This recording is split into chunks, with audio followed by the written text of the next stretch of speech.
Você não percebe que a sua alma está escura? Foi assim que o Padre Pio se dirigiu a uma pessoa que o procurou em San Giovanni Rotondo. Essa vai ser a nossa história de hoje, caros amigos e amigas devotos do Padre Pio, filhos protegidos do Padre Pio, a quem eu começo pedindo que aqueles que não tenham se inscrito já comecem a clicar aqui, compartilhar, curtir e inscrever-se, principalmente inscrever-se, porque quando a pessoa se inscreve e aciona o sininho, imediatamente o nome dela e os pedidos dela serão incluídos na missa da próxima quinta-feira. Toda quinta-feira tem a missa do Santo Padre Pio, de súplicas ao Padre Pio, e nós fazemos isso a quem se inscrever, né? E acionar o sininho. Essa história que hoje nós vamos falar do Padre Pio é muito interessante, porque mostra uma espécie de dureza, ao mesmo tempo a bondade, o equilíbrio que o Padre Pio tinha em tratar as almas. E outra coisa ele não queria senão fazer com que as almas se salvassem. Deixa eu só acabar com o meu WhatsApp aqui, porque senão eu não consigo falar com ninguém, né? Não consigo gravar a nossa fita aqui, nosso vídeo aqui. Pronto. Ninguém me perturba mais. Então, um dia, eu vou ler então, isso aqui é tirado do livro Os Dons do Espírito, Padre Pio. É um livro que eu comprei em San Giovanni Rotondo, eu não acho aqui no Brasil, é espetacular. Edizione Padre Pio di Pietrelcina. O Padre São Pio de Pietrelcina. Feito por quem? Padre Marcelino Iazzenzaniro. Bom, vamos lá. Eu vou ler essa história, é realmente linda. Um dia, Padre Pio, após ter acabado de confessar as mulheres na igreja, retirava-se ao convento junto com o padre Tarcísio Zulo, de Servinara, que lhe oferecia o braço para aliviar a fadiga de subir as escadas. Portanto, já era uma fase que ele estava bem velhinho, né? Então ele precisava de ajuda. Aliás, essa fase que ele ia para o convento, ele pegava um elevadorzinho, tem lá até hoje, e eu subi nesse elevador do Padre Pio, é um negócio fenomenal. Você tem vontade de tocar em todas as partes do elevador, oscular as paredes do elevador, porque quantas vezes ele levou o nosso santo, né? Bom, mas às vezes ele ia pela escada, e é o que vai acontecer aqui.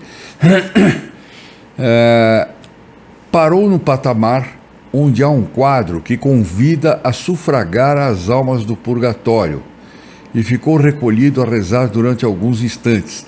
Isso tem lá em San Giovanni Rotondo, num dos patamares da escada, né? Tem um quadrinho com as categorias das almas do purgatório para quem deve se rezar, pelos ex-capuchinhos mortos, pelos familiares, e isso aí está tudo numerado, e os padres, cada vez que passam por lá, eles tiram um número, e aparece lá o número, rezar pelos capuchinhos mortos, ou pelos jesuítas que faleceram, sei lá o quê. Então, eles rezam pelas almas do purgatório daquela categoria que está lá naquele númerozinho. E o Padre Pio era muito cioso disso, ele era muito escrupuloso. Perdão, estou com uma tosse que não vai embora. Era muito escrupuloso em rezar pelas almas do purgatório. Olha que coisa interessante, né? E que sorte aquela categoria que o Padre Pio tirava o número, né? Porque era fantástico. Naquele momento, aproximou-se o senhor Giuseppe Pezzini de Bolonha, que disse: Padre, gostaria de me confessar. E o santo, após ter olhado por alguns instantes com os olhos que perscrutavam em profundidade, respondeu: Você não percebe como está escuro? Meu Deus. Sim, padre, ele respondeu, mas alguma boa ação na minha vida eu devo ter feito. Ele ficou meio, como é, eu só tenho coisa ruim? Não, alguma coisa boa eu fiz.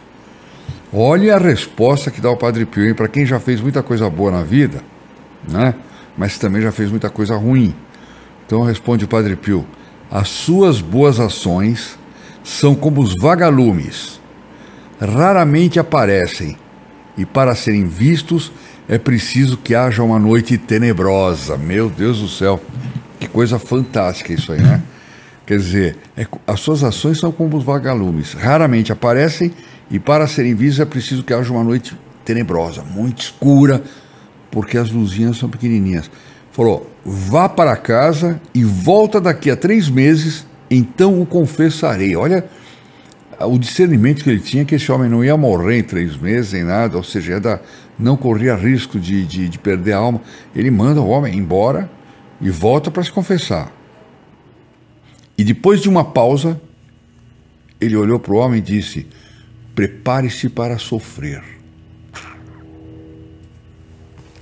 Giuseppe, quando os 2 frades se afastaram, teve uma reação de rejeição daquela realidade que não lhe era familiar e que acabava de conhecer, né? Ele não sabia que podia acontecer aquilo. Ele falou, que reação, ele teve uma espécie de rejeição do Padre Pio. Ele não conhecia o Padre Pio. Visto que ele viajava muito, ia com frequência para a Puglia, sua família havia lhe aconselhado de parar e ir visitar aquele frade extraordinário e santo. Haviam-lhe dito que no fundo não iria lhe custar nada, e em vez disso ele havia tomado uma paulada. Quer dizer, a família vai lá, ele é santo. Aí o sujeito tem a impressão de que todo santo é bonzinho, né? Ele atende lá, meu filho, voz mansa, pode ser um mau bandido ali e tal. Ele é santo, antes de mais nada. Portanto, o santo tem todas as virtudes muito equilibradas, a justiça, a temperança. Bom, o Sr. Giuseppe deixou São Giovanni Rotondo com o propósito de nunca mais voltar. Olha a fúria com que o homem saiu. Chegando em Bolonha, começou a sentir-se atormentado por aquela expressão de despedida do frade. Prepare-se para sofrer. O que ele queria dizer com isso? Uma profunda inquietude toma o lugar da curiosidade quando, num controle médico, descobrem-lhe um câncer na garganta. Aí ele juntou as coisas. Lembra-se, porém, olha que interessante esse detalhe, lembra-se, porém, que o tom de voz do Padre Pio, que abria-lhe a visão do futuro, tinha uma inflexão paterna. Ele se prepare-se para sofrer. Mas tinha uma inflexão, um modo de dizer paternal, né? E além disso, o padre não o havia convidado a voltar, porque o Padre Pio disse, vai embora, daqui 3 meses volta que eu te confessarei. Portanto, né? Giuseppe volta então junto ao santo, que o conforta, olha só, muda totalmente o modo do Padre Pio tratá-lo, que o conforta e o coloca novamente na graça de Deus com uma boa e salutar confissão. Aquele homem parece outra pessoa, torna-se humilde e entrega-se totalmente àquele frade que se torna seu pai espiritual. Eu acho que o contrário, portanto, o Padre Pio também o recebeu como um filho espiritual, né? Quer dizer, primeiro ele diz, vai embora que você está com a alma escura, volta daqui 3 meses. Depois prepare-se para sofrer. E depois recebe como filho espiritual, né? A pedagogia do Padre Pio, que coisa maravilhosa, uma pedagogia inspirada por Deus, né? De volta para casa, é obrigado a sofrer uma cirurgia. A coisa vai ficar muito interessante aqui ainda. Quando a gente pensa que a história está acabando, ela começa a ficar interessante. Parece ter ido tudo bem, mas depois de alguns anos, os médicos aconselham uma nova cirurgia, pois a doença voltou. Tendo se tornado familiar ao Padre Pio, não move um passo sem ouvi-lo. E nessa ocasião também consulta, mas também o consulta, quer dizer, eu vou ter que operar de novo, o que o senhor acha, né? E o padre, Padre Pio é totalmente contrário ao cirurgião. Ele diz, irão lhe tirar somente as cordas vocais. Agora, você deve ficar longe do bisturi, barbaridade. Eu não arriscaria dizer isso para ninguém, não opera não. Mas ele era santo, ele tinha discernimento dos espíritos, ele tinha alguma revelação que dizia para ele, não opera, né? Não quer dizer que qualquer um que venha dizendo, eu sou um homem de Deus, não opera, fica assim, confiança em Deus, o camarada é louco de fazer isso, né? São casos excepcionais. No caso do Padre Pio era um caso excepcional, né? Para de tomar remédio. Eu já vi gente assim, o sujeito consultou não sei quem lá, ou um pastor, ou sei lá, um líder religioso qualquer, e disse assim, olha aqui, não tome, e você vai tomar esse chá. E o camarada morre tomando chá, bolas. Quando ele poderia fazer uma cirurgia e tudo mais, né? Não é de Deus esse tipo de atitude. Bom, mas o Padre Pio disse: irão lhe tirar somente as cordas vocais. Agora você deve ficar longe do bisturi. Quando o pobre paciente contou ao médico o parecer do Padre Pio, o médico se sentiu com amor próprio ferido e disse: diga ao seu protetor que a função dele é ser frade e não médico. Ou seja, fala para ele que ele é padre, entendeu? E que ele não é médico. A função dele é ser padre e não ser médico, né? Pezzini, porém, obedece ao padre e não se opera. Bom, nos anos que seguem, o doente percebe que todos os seus companheiros de doença, os que estavam fazendo tratamento no hospital, que ele conhecia, etc., né, operados novamente, todos os que haviam operados novamente, haviam morrido, né? Está sossegado, e a todos ele diz: o Padre Pio já me doou alguns anos de vida, que mais posso desejar? Vai com frequência a San Giovanni Rotondo, mas a doença avança. Na fase terminal, está internado na clínica Mandiagali de Milão, onde os capuchinhos celebram a missa todas as manhãs. A gente vê que o Padre Pio percebia que teve uma revelação de que ele ia morrer, né, e que via isso claramente, né? Então foi por isso que deu todos esses conselhos. Bom, então ele passa a fase terminal dele nesse hospital de Milão, onde os capuchinhos rezavam missa todas as manhãs. E passando pelos corredores, comungam e oferecem alívio aos doentes. O Padre Pio enviava contínuas mensagens que eram um grande conforto para o doente. E assim, aliviado, Giuseppe conclui o penoso calvário preanunciado por Padre Pio. Belíssima história, né? Começou dizendo que a alma dele estava escura, limpou a alma dele, cuidou dele até o final, manteve-o consolado com palavras, com fé. E esse homem foi para o céu, com certeza. Com uma assistência dessa, já pensou? Por que São José é patrono da boa morte, né?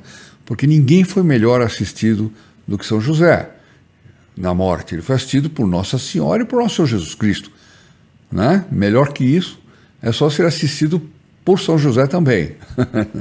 Aqui esse homem não foi evidentemente assim, né? Mas ele foi bem assistido pelo Padre Pio. O Padre Pio que foi duro no início, avisou que ele ia sofrer, mas garantiu a salvação dele. E se a gente tiver que sofrer 80 anos nessa vida, 90, 100 anos, pouca gente chega lá, o que é isso em relação a uma eternidade, né? Vamos sofrer, vamos oferecer o sacrifício. Lembra que a gente conversou outro dia sobre a questão de ter aproveitar o sacrifício que Deus manda para transformar isso em oração, né? E vamos divulgar o Padre Pio. Me ajudem a divulgar o Padre Pio, porque coisas dessas não se falam mais, infelizmente.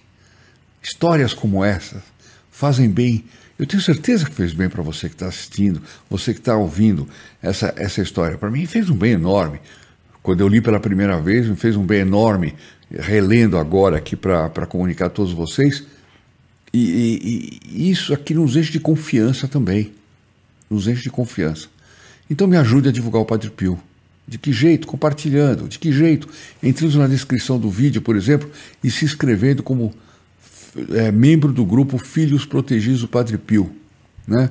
Através de uma pequena contribuição, e você pode me ajudar a tocar esse apostolado para frente. Nós precisamos realizar muita coisa. A demanda já começa a ser grande e os recursos já começam a faltar. Mas, em todo caso, a história que eu queria contar para vocês é essa, que o Padre Pio abençoe a todos, nos abençoe, né? E até a próxima.